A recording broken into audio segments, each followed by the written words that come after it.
అన్న అంశాన్ని ఈరోజు మనం నేర్చుకోబోతా ఉన్నాం. సిమియోను అని ఒక వ్యక్తి ఉన్నాడు. మీకు తెలుసు కదా, లూకాసు సువార్త 2వ అధ్యాయము 25వ వచనంలో సిమియోను అన్న వ్యక్తి గురించి రాయబడతా ఉంది. యెరూషలేములో సిమియోను అనే ఒక మనుషుడు ఉన్నాడు. అతడు 3 లక్షణాలు కలిగి ఉన్నాడు. అతడు నీతిమంతుడు, భక్తిపరుడై ఉన్నాడు. ప్రజల ఆదరణ కొరకు కనిపెట్టేవాడుగా ఉన్నాడు. అందువల్ల అతని మీదికి పరిశుద్ధాత్ముడు వచ్చేవాడని వాక్యము తెలియచేస్తూ ఉంది. నీతిమంతులుగాను భక్తిపరులుగాను ప్రజల యొక్క ఆదరణ కొరకు కనిపెట్టువాడుగా ఉండటం వల్ల సిమియోను జీవితంలో పరిశుద్ధాత్మను పొందుకునే ధన్యత భాగ్యము కలిగింది.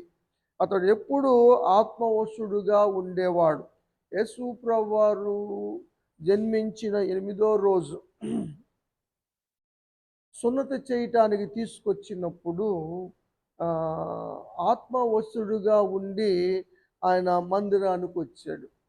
మందిరములో మరి యేసు ప్రభువారిని చేతుల్లో ఎత్తుకున్నప్పుడు సకల జనుల కొరకు సిద్ధపరచబడినటువంటి రక్షణను కల్లారా చూడగలిగాడు. అది ఆత్మ ద్వారే సాధ్యమైంది, అందరికీ సాధ్యమయ్యేది కాదు. అతడు చాలా విషయాలు చెప్పాడు, జరగబోయే విషయాలు చెప్పాడు, జరిగే సంగతులను చూడగలిగాడు. అది పరిశుద్ధాత్మ దేవుడు తెలియచేసిన సత్యమే కానీ ఆయన సొంతగా తెలుసుకునేవి కాదు. ఎందుకంటే మరియమ్మ హృదయములోకి ఒక ఖడ్గము దూసుకుపోతుంది అన్న కూడా సిమియోను చెప్పగలిగాడు. యేసు ప్రభువారు సిలువలో ప్రాణత్యాగం చేయటం కూడా ఆయన చూడగలిగాడు. సకల జనులకు సిద్ధపరిచిన రక్షణను నేను కల్లారా చూస్తా ఉన్నాను అన్నాడు కదా. ఆ మాటలు అక్కడ రాయబడతా ఉంటే, అంతేకాదు పరిశుద్ధాత్మ దేవుడు సిమియోనుకి ఏం చెప్పాడు తెలుసా? ఏం చెప్పాడు? అంతవరకు చదువమ్మ, వచ్చిన చదువు. అది కాదు,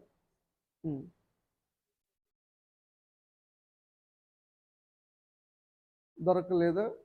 నేను చెప్ప ప్రభు యొక్క క్రీస్తును చూడక మునుపు ఆయన మరణము పొందడని పరిశుద్ధాత్ముడు తెలియజేశాడు, బయలుపరిచాడు. దేవుని స్తోత్రం. రాబోయే విషయాలు, జరగబోయే విషయాలు అన్నీ పరిశుద్ధాత్మ దేవుడు తెలియచేస్తాడు. అందుకని సంఘము తప్పనిసరిగా పరిశుద్ధాత్మతో నింపబడాలి. సంఘ బిడ్డలందరూ కూడా పరిశుద్ధాత్మను పొందుకోవాలి. జకరియా, ఎలిజబెత్తులు వారు కూడా పరిశుద్ధాత్మను పొందుకున్నారు. ఎందువలన వారు పరిశుద్ధాత్మను పొందుకోగలిగారు అంటే 1వ అధ్యాయము 5వ వచనం చూస్తాం లూకాసు వార్తలో.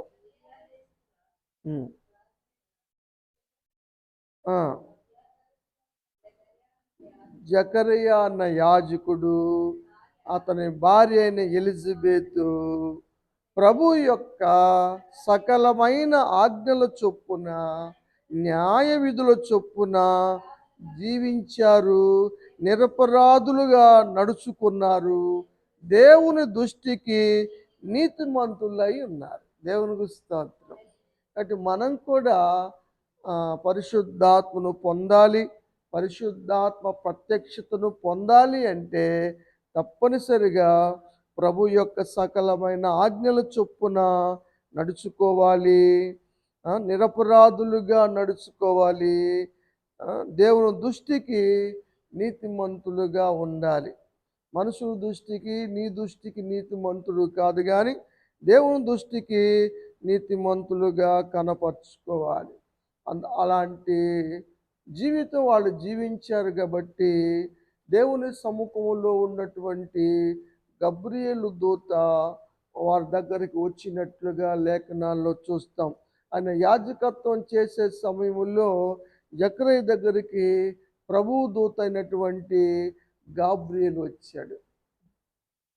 గాబ్రియేలు గురించి చాలా ప్రాముఖ్యమైన విషయాలు ఉన్నాయి. ఎప్పుడన్నా మనం అది ప్రత్యేకంగా నేర్చుకుందాం. గాబ్రియేలు చూసి భయపడ్డాడు.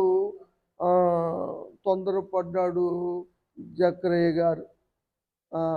భయపడొద్దని చెప్పాడు. తనకు జరగబోయే విషయాలు, తన ప్రార్థన వినబడిందని, కుమారుడు కంటాడని, కుమారుడికి ఏం పేరు పెట్టాలో, అతడు ఎలాంటి వాడవుతాడో, ఏం చేస్తాడో, ఎలాంటి ఆత్మశక్తి కలిగి ఉంటాడో, అన్ని విషయాలు గబ్రియేలు దూత జకరీకి తెలియచేశాడు. తెలియచేస్తే మేము ముసలివాడిని కదా, ఇది ఎలాగ సాధ్యము అన్నాడు. అంటే నువ్వు నమ్మలేదు కాబట్టి ఈ కార్యాలు జరుగు వరకు నువ్వు మౌని అయి ఉంటావు. ఎందుకంటే దేవుడు చెప్పిన మాటలు నిరర్ధకము కావు, అవి ఆ కాలంలో జరిగి తీరుతాయి. నేను ప్రభు సన్నిధిలో నిలబడేటువంటి గాబ్రియేలు దూతనని గాబ్రియేలు దూత జకరీకి చెప్పిన విషయాలు ఈ అధ్యాయంలో మనం చూస్తాం కదా. కాబట్టి జరగబోయే విషయాలన్నీ మనం తెలుసుకోవాలంటే పరిశుద్ధాత్మను పొందుకోవాలి.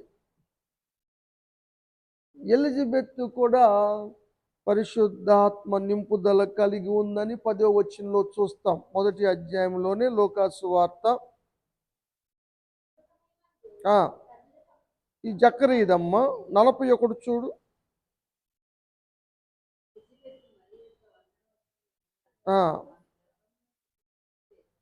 గర్భం ఎలిజబెత్ పరిశుద్ధాత్మతో నిండుకుంది. ఎందుకంటే ఆమె కూడా యాజకుని కుమార్తె, అహరోను వంశానికి సంబంధించినటువంటి వ్యక్తి. నిజంగా అహరోను గురించి నాకు కొన్ని విషయాలు దేవుడు తెలియచేశాడు. అహరోను గురించి మోషేకి తెలిసింది చాలా తక్కువ. ఎందుకంటే మోషేను 3 నెలలప్పుడే నైల్ నదిలో పారేశాడు. మోషేకి తెలియదు, ఒకసారి లేదు. తర్వాత ఫరో కుమార్తె పెంచుకుంది, తల్లి చెప్పుతా ఉండేది. చెబుతా ఉంటే అరే నువ్వు వీళ్ళకి సంబంధించినోడు కాదురా, మా బిడ్డవయ్యా నువ్వు, నీకు ఒక సహోదరుడు ఉన్నాడు, ఒక సహోదరి ఉంది, అక్క ఉంది, అన్న ఉన్నాడు, మిరియాం వల్లే నువ్వు ఇలా పెంచబడ్డావు, ఇక్కడ చేర్చబడ్డావు, అహరోను ఉన్నాడని ఏదో చెప్తా ఉండేది. వాళ్ళు రాగానే నువ్వు చాలా జాగ్రత్తగా చదువుకోలేయా, మంచిగా చదువుకోలేయా నువ్వు అని చెబుతూ ఉండేది. వాళ్ళు వింటారన్న ఉద్దేశంతో ఆ విధంగా మోషేను పెంచింది. మోషే తాను బలగముతో, తనకున్నటువంటి జ్ఞానముతో, సకల శాస్త్ర ప్రావీణ్యతను బట్టి విడిపించాలనుకున్నాడు. కానీ విడిపించలేని పరిస్థితుల్లో అతను కొట్టి చంపి ఇసుకలో పెట్టాడు. తర్వాత ఒక సందర్భంలో ఇశ్రాయేలు గొడవ పడుతున్నప్పుడు వాళ్ళని గద్దిస్తే వాళ్ళు అన్నారు, నువ్వు మనుషులు చంపి ఇసుకలో పెడతావు నెలకే, ఆ విషయం రాజుగారికి బయటపడిద్దని అతను పారిపోయాడు మిద్యాన్ దేశానికి. 40 సంవత్సరాలు ఇక్కడ పెరిగాడు. 40 సంవత్సరాలు ఇత్రో గారు, మామయ్య ఇత్రో గారి దగ్గర గొర్రెలు మేపుతూ 40 సంవత్సరాలు బ్రతికాడు. అప్పుడు దేవుడు పొదలో ప్రత్యక్షమై మోషేను పిలిచాడు. మోషే వచ్చాడు. నేను నా ప్రజల బాధను చూశాను కాబట్టి వారిని విడిపించటానికి నిన్ను పంపుతాను అని దేవుడు చెబితే, అయ్యా నేను నోటి మాంద్యం గలవాడిని, నేను అసలే భయపడి ఇలా వచ్చాను, మళ్ళీ ఆ దగ్గరికి నేను వెళ్ళలేను అని సాకులు చెప్పాడు. ఆ! అప్పుడు దేవుడు అన్నాడు, నీ అన్న అహరోను ఉన్నాడు కదా, అతని దగ్గరికెళ్ళన్నాడు. ఆ! నువ్వు ఫరోకు రాజుగా ఉంటావు. నువ్వు నీ మాటలు మీ అన్నయ్యకి తెలియజేస్తే ఆయన మాట్లాడతాడు నీ తరపున అని చెప్పాడు. దేవుడు చెప్పాడనమాట అహరోను పిలుచుకో అప్పటికి మోషే ఎళ్లి 40 సంవత్సరాలయింది. ఈళ్ళకి తెలీదు. ఆహ్, అన్న ఎట్టుంటాడో గూడా, ఎట్ట పెరిగాడో గూడా తెలీదు. అన్ననెప్పుడు చూడలేదు గదా! ఆ! కానీ అభిషేకం తర్వాత అహరోను జీవితం ఎలా మార్చబడిందో, అహరోనుకి ఎంత ఆధిక్యత ఇవ్వబడిందో మనం చూస్తాం. ప్రత్యక్షపు గుడారములోనికి ఎళ్లి దేవునికి ధూపమేసే బాధ్యత అహరోనుకి ఇవ్వబడింది. ప్రధాన యాజకుని యొక్క పోస్ట్ అతనికి ఇవ్వబడింది. మోషే లోనికి వెళ్ళలేదు. అహరోను వెళ్ళాడు. దేవుడు ఏం మాట్లాడతాడు, అహరోనుకి ఏం తెలియజేస్తాడు, మోషేకి కూడా తెలియదు. అక్కడి నుంచి అభిషేకం తర్వాత మోషే అభిషేకించాడు అహరోన్ని. అభిషేకం తర్వాత అహరోను జీవితం ఏ విధంగా మార్చబడిందో, ఎంత గొప్పోడయ్యాడో, ఎంత అతిశయం కూడా వచ్చింది. అందుకనే వాళ్ళతో అన్నాడు, మోషేతోనే మాట్లాడేది, మాతో మాట్లాడ్డ దేవుడు అని. మిరియామును అహరోన్లు మోషేకు విరోధంగా మాట్లాడటానికి కారణం అదే. దేవుడు మరలా గద్దిచ్చాడు వాళ్ళని. ఆ సంగతి అంతా కూడా మనకు తెలుసు. కాబట్టి ఆత్మ నింపుదల అన్నది చాలా శ్రేష్టమైంది. ఆ! అందుకని మనం తప్పనిసరిగా ఆత్మతో నింపబడాలి. ఆత్మతో నింపబడినటువంటి ఎలిజబెత్ ఆ! ఏ విధంగా మాట్లాడింది, మరి గురించి తెలియచేసిన వాక్యాలు అక్కడ మనం చూస్తాం.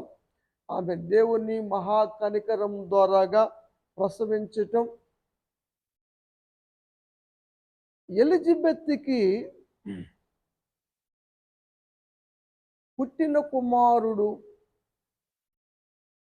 పేరు పెట్టాలని, ఆ పేరు యోహాను అని ఎలా తెలుసు ఎలిజబెత్‌కి? జకరీకైతే తెలుసు. ఎందుకంటే గాబ్రియేల్ దూతొచ్చి చెప్పాడు. ఆ! ఏలి యొక్క ఆత్మశక్తి బలం పొందినుంటాడు, పుడతాడు. ఆ! ప్రజలను దేవుని తట్టు తిప్పుతాడు, అనేకుల్ని ఆయత్తపరుస్తాడు దేవుని నిమిత్తం అని చెప్పాడు. అతనికి యోహాన్ అని పేరు పెట్టు అని కూడా చెప్పాడు. గాబ్రియేల్ దూత చెప్పాడు. పిల్లోడు పుట్టిన తర్వాత పేరు పెట్టేటప్పుడు ప్రజలందరూ అడిగారు ఎలిజబెత్‌ని, ఏం పేరు పెట్టమంటావమ్మా మీ అబ్బాయికంటే, యోహాన్ అని పేరు పెట్టమంది.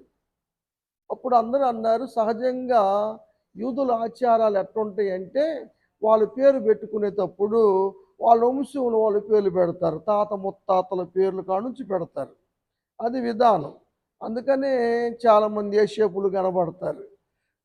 బైబిల్‌లో ఫరోలు ఆళ్ళు ఐగుప్తీయులు విధానం. వాళ్ళు రాజ్యాన్ని, ఐగుప్తు దేశాన్ని పరిపాలించే వాళ్ళకి ఫరో అని పెడతారు. రోమీయులేమో రోమా పరిపాలన చేసే వాళ్ళకి ఏ రోజులని పేరు పెడతారు. అట్ట పేర్లు పెట్టే విధానంలో ఉంది. అందుకని వాళ్ళు అడిగారు, యోహాన్ అంటావేంది, మీ వంశంలో ఎవరు లేరుగా, యోహాన్ అన్న పేరు మీ బంధువుల్లో కానీ చుట్టాల్లో కానీ అసలు ఎవరు లేరు కదా, అట్ట పెట్టేవేంది, నీకు సరిగ్గా అర్థం కాలేదనుకుంటా, మీ ఆయన్ని అడుగుదాం. ఆయన మోగోడు కదా. అప్పుడు ఏం పేరు పెట్టమని సైకిల్ చేశారు వీళ్ళు, మీ పిల్లోడికి ఏం పేరు పెట్టమంటామని. ఆయన కూడా సైకిల్ చేసి పలక బలపం తెమ్మన్నాడు. పలక బలపం తెస్తే దాని మీద రాశాడు జక్కరయ్య అని, యోహాన్ అని. ఆశ్చర్యపోయారు అందరూ. జక్కరయ్య రాశాడు యోహాన్ అని. అందరూ ఆశ్చర్యపోయాడు. ఆమె చెప్పిందే ఈయన రాశాడు. ఎలా సాధ్యం అయింది ఆమెకి? పరిశుద్ధాత్మ దేవుడు తెలియజేశాడు ఎలిజబెత్కి. కదా. ఇతనికేమో గాబ్రియేల్ దూత తెలియచేశాడు. వెంటనే అతడు నాలుక సడలించబడి మాట్లాడితే, అమ్మో పుట్టబోయేవాడు ఎలా అంటాడు అవుతాడు, అని అక్కడున్న వాళ్ళందరూ అనుకున్నారు.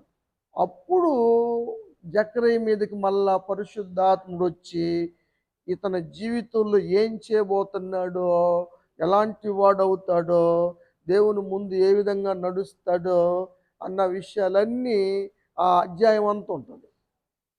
పరిశుద్ధాత్ముడు మాట్లాడిన మాటలు జకరియా ద్వారాగా. కాబట్టి పరిశుద్ధాత్మ పొందటం అన్నది చాలా ప్రాముఖ్యమైన విషయంగా మీరు గుర్తించాలి. ప్రతి ఒక్కరూ ఆత్మ పొందాలని దేవుడు కోరుతా ఉన్నాడు. అందుకు అంత్య దినాల్లో అందరి మీద దేవుడు ఆత్మను కుమ్మరిస్తానని, నీ మీద నీ సంతతి మీద ఆత్మను కుమ్మరిస్తానని యోవేలు ప్రవక్త ద్వారా ప్రవచనం నెరవేర్చబడినట్లుగా పెంతుకోస్తు నాడే స్టార్ట్ అయింది అది. ఆ యొక్క ప్రవచన నెరవేర్పు పెంతుకోస్తు నాడే నెరవేరింది. అది జరుగుతూ ఉంది. కలలు కంటా ఉన్నారు, దర్శనాలు వస్తూ ఉన్నాయి. ఆ విధంగా పరిశుద్ధాత్ముడు చేస్తాడు. కన్యమరియ మీదకి కూడా పరిశుద్ధాత్ముడు వచ్చాడు. ఆమె మీదకి రావటానికి కారణం ఏమిటంటే ఆమె కన్యక, ఆమె పవిత్రురాలు. ఎందుకంటే నేను పురుషుణ్ణి ఎరుగున దానినే అని ఆమె గబ్రియేల్ దూతతో చెప్పాడు. మనుషులతో చెబితే అనొచ్చు, కానీ గాబ్రియేల్ దూతతోనే చెప్పింది కన్యమరియ, నేను పురుషుని ఎరిగిన దాన్ని కదా అని. ఇంకా ఆమె భక్తి పరురాలని కూడా మనం చూస్తాం. ఇంకా దీనురాలు అని కూడా చూస్తాం. ఇంకా ప్రభువును గణపరిచే వ్యక్తిగా కూడా ఉంది. దేవుని యందు ఆనందించే వ్యక్తిగా ఉంది. ఇలాంటి స్వభావం కలిగిన వారి మీదకి కూడా పరిశుద్ధాత్ముడు వస్తాడని వాక్యము తెలియచేస్తూ ఉంది.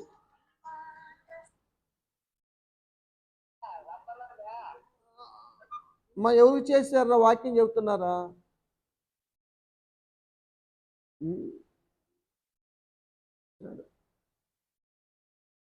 లూకా సువార్త 1వ అధ్యాయం 46వ వచనం చూద్దాం.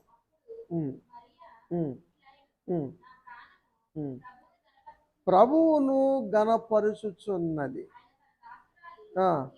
దీన స్థితిని కటాక్షించను, నా ఆత్మ దేవుని యందు ఆనందిస్తూ ఉంది. ఇలాంటి స్వభావాలు కలిగిన వారి మీదకి దేవుని ఆత్మ వస్తాడు. ఎన్ని చేసినా తృప్తి లేని వారి మీదకి, సంతోషం లేని వారికి, సనిగే వారి మీదకి, గొనిగే వారి మీదకి, అవిధేయుల మీదకి రాదు. యేసు ప్రభు వారి మీదకి రావటానికి కూడా కారణము ఆయన సాత్వికుడు, దీన మనసు గలవాడు, గొర్రెపిల్ల లాంటి వాడు. గొర్రెపిల్ల మీదకి పావురం దిగిద్ది కానీ ఎద్దు మీదకి దిగదు, కొమ్ములతో ఇసురుతుంది. కాబట్టి సాత్వికమైనటువంటి జీవితం కలిగిన 34వ వచనం చూస్తాం కదా మనం.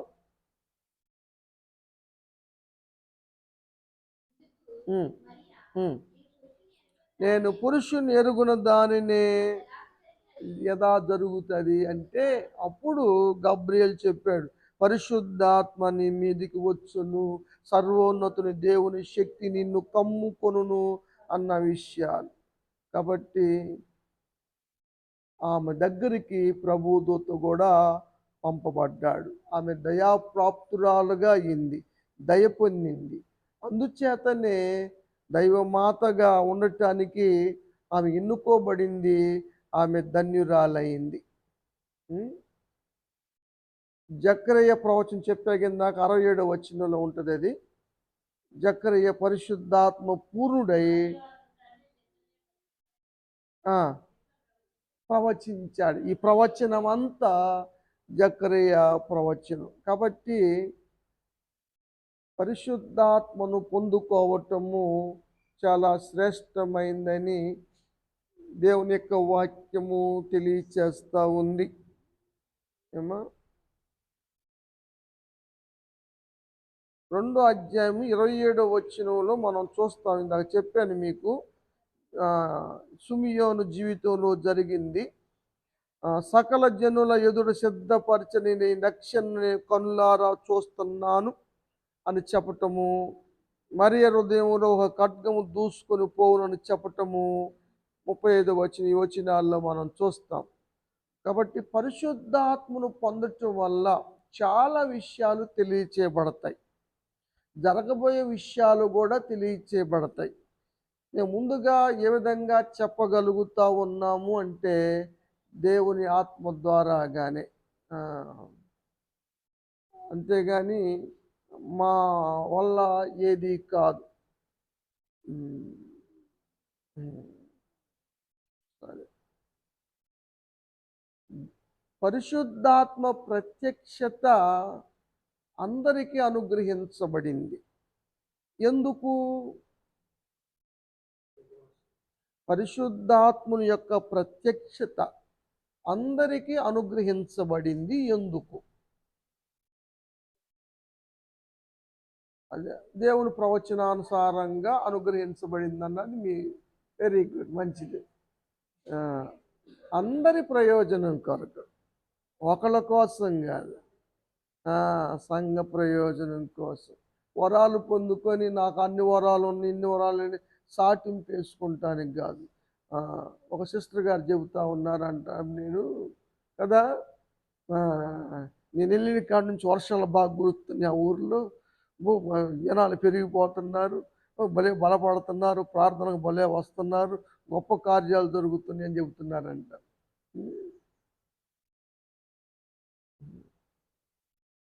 అలా చెప్పకూడదు. యేసు ప్రభువు వారు ఎప్పుడు చెప్పుకోలేదు, అపోస్తులు కూడా ఎప్పుడు చెప్పుకోలేదు.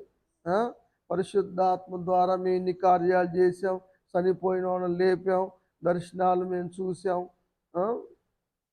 మా ద్వారా స్వస్థతలు కలిగినాయి అని చెప్పలేదు. ఎప్పుడు మనం తగ్గవలసిన వారని. ఎన్నిసార్లు తగ్గింపు గురించి చెప్పినా మరలా ఆ వాక్యం చెప్పాలని ప్రేరేపణ. మొత్తానికి మరి నెలలో చెప్పే అవకాశం ఉంది. ఎందుకంటే ఇప్పుడు యోహాను భక్తుడి గురించి చెప్తున్నాం కాబట్టి ఆయన ఒక మాట అన్నాడు, నేను తగ్గవలసి ఉన్నది, ఆయన ఎచ్చవలసి ఉన్నది. ప్రతి ఒక్కరూ నేర్చుకోవాల్సిన విషయం అదే. మనం ఎప్పుడు హెచ్చించుకోకూడదు. హెచ్చించుకుంటే దేవుడు మనం తగ్గించేస్తాడు, మనం తగ్గించుకుంటే దేవుడు మనల్ని హెచ్చిస్తాడు. దేవుని చట్టం తెలుసుకోవాలి మనం మొదటిగా. కొరింథీ మొదటి పత్రికలో 2వ అధ్యాయం 7వ వచనం చదవండి. దేవుని జ్ఞానము మర్మమైనట్లుగా మేము బోధిస్తున్నాం. ఈ దేవుని జ్ఞానం ఇది. చదవమ్మ. ఇది రహస్యం, ఇది ఎల్లడి పడిచేది కాదు, ఇది పుస్తకాల్లో చదివి తెచ్చుకునేది కాదు, స్కూల్కి వెళ్ళి నేర్చుకునేది కాదు. చదవమ్మ.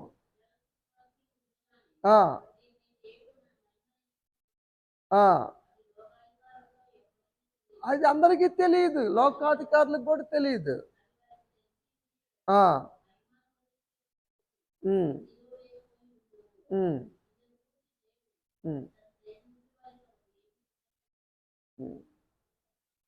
ఎవరి ద్వారా తెలియజేశాడు? వాళ్ళకైతే తెలియదు, ఎవరికీ తెలియదు. దేవుడు తను ప్రేమించు వారి కొరకు ఏమి సిద్ధపరిచాడో కంటికి కనపడదు, చెవికి వినపడదు, హృదయానికి గోచరం కాదు. మనకైతే దేవుని ఆత్మ ద్వారా మనకు తెలిసింది. దేవుని ఆత్మ ద్వారా మనం తెలుసుకోగలిగాం. దేవుని ఆత్మ లేకపోతే తెలుసుకోలేం మనం. ఆత్మ దేవుని మర్మాలు తెలియచేస్తాడు. ఎందుకంటే మనిషిని ఆత్మ విషయాలు మనుషుకు తెలిసినట్టుగా దేవుని ఆత్మ విషయాలు దేవునికి తెలుస్తవి. ఏమ్మా? సరే, 11 చదవరా.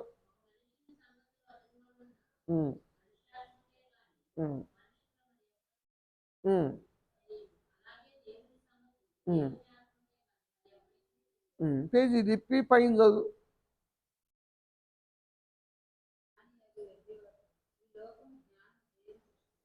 ఉమ్. అందరి ప్రయోజన నిమిత్తము 12 అధ్యాయమే. ఆ, నేను చెప్పింది కూడా అదే కదా. ఉమ్, ఉమ్, ఉమ్. అందరి ప్రయోజనము కొరకు అతివానికి ఆత్మ ప్రత్యక్షత అనుగ్రహించబడింది. అందరి ప్రయోజనం కొరకు ఆత్మ ప్రత్యక్షత ఎందుకు అనుగ్రహించబడిందంటే ఏమ్మా ఆ, ఆ, అందుట్లో కొన్ని విషయాలు చెప్పాడు. ఏమిటి? ఆత్మ వలన కలుగ చేయబడేది బుద్ధి వాక్యము, జ్ఞానవాక్యము, విశ్వాసము, స్వస్థపరుసు వరము, అద్భుతము చేయు శక్తి, ప్రవచన వరము, ఆత్మల వివేచన, భాషలు మాట్లాడటం, భాషలకు అర్థం చెప్పటము, ఇవన్నీ కూడా అనుగ్రహించబడ్డాయి. ఎవరికి? అందరికీ కాదు, ఒక్కొక్కరికి. అందరూ భాషలు మాట్లాడేవాళ్ళు కాదు, అందరూ స్వస్థపరిచేవాళ్ళు కాదు. సంఘములో ఈ ఎన్ని కలిగి ఉంటే అందరూ కలిసి వాటిని యూజ్ చేసుకొని ప్రయోజనం పొందాలి. నీకు ఇవ్వబడినటువంటి వరాలు నువ్వు ఉపయోగించుకుంటానికి కాదు, అందరి ప్రయోజన నిమిత్తము దేవుడు పంచి పెడుతున్నాడని వాక్యములో మనం చూస్తాం. కాబట్టి శ్రేష్టమైనవి ఉన్నాయి, వాటిని మీరు అపేక్షించండి అని సంఘానికి చెప్పిన మాట మనం చూస్తాం. 31 చదువు. శ్రేష్టమైనవి ఉన్నాయి, ఆసక్తితో సంఘము కోరుకోవాలి. అయ్యా నాకు వరాలు కావాలి, కృపా వరాలు.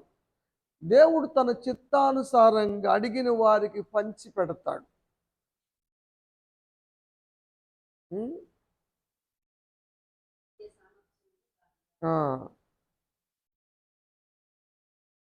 ఎవరు? 30 వచ్చిన చదువు.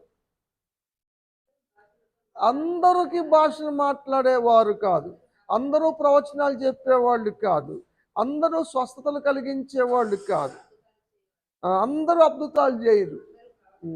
దేవుడు ఒక్కొక్కరికి ఒక్కొక్క వరం ఇస్తూ ఉంటాడు. వాటిని మనము సంఘ ప్రయోజనం కొరకు, అందరి ప్రయోజనం కొరకు ఉపయోగించాలి. 14-12 చదవరా.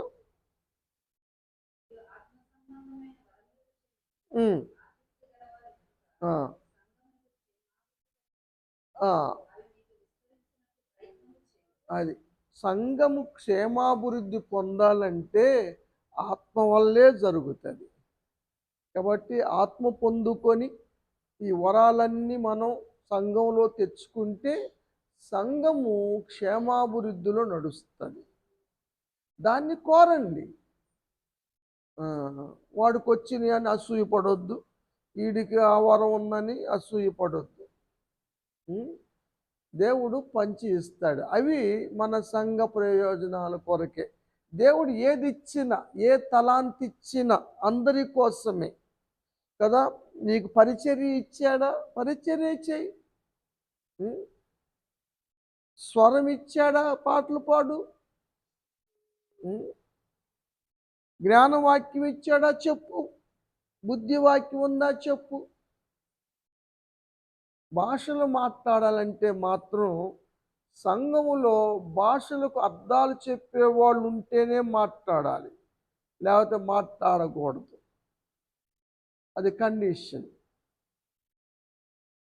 అది అప్లై చేసినప్పుడు భాషలు మాట్లాడే అర్థం చెప్పేవాళ్ళు లేకపోతే అది వెర్రి అనుకుంటారు. ఇంకో మాట ఏం చెప్పాడంటే, ఎవరన్నా ఇవాళ కొత్తగా వచ్చారు, అప్పుడు భాషలు మాట్లాడుతూ ఉంటే వాడికి ఏం అర్థం కాదు, ఈడేంద్ర వెర్రి మాట్లాడుతున్నాడు అని అనుకుంటాడు. అదే ప్రవచనం మాట్లాడితే, రాబో దినాల్లో ఇలా జరగబోతుంది కాబట్టి జాగ్రత్తగా ఉండండి ప్రియులారా, సరి చేసుకోండి అని చెబితే వాడు బోధన అందుతాడు, వాడు సరి చేసుకుంటాడు, వాడు వస్తాడు. కాబట్టి ఏది శ్రేష్టమైనది ఇందుట్లో అంటే భాషలు మాట్లాడటం కన్నా కూడా ప్రవచించటం మంచిది, శ్రేష్టం, మేలు అని పౌలు గారు కొరింథీయులకు నేర్పించాడు. కాబట్టి ప్రియమైన దేవుని బిడ్డలారా, మన సంఘ క్షేమాభివృద్ధి కొరకు అందరూ ఆత్మను పొందుకోవాలి.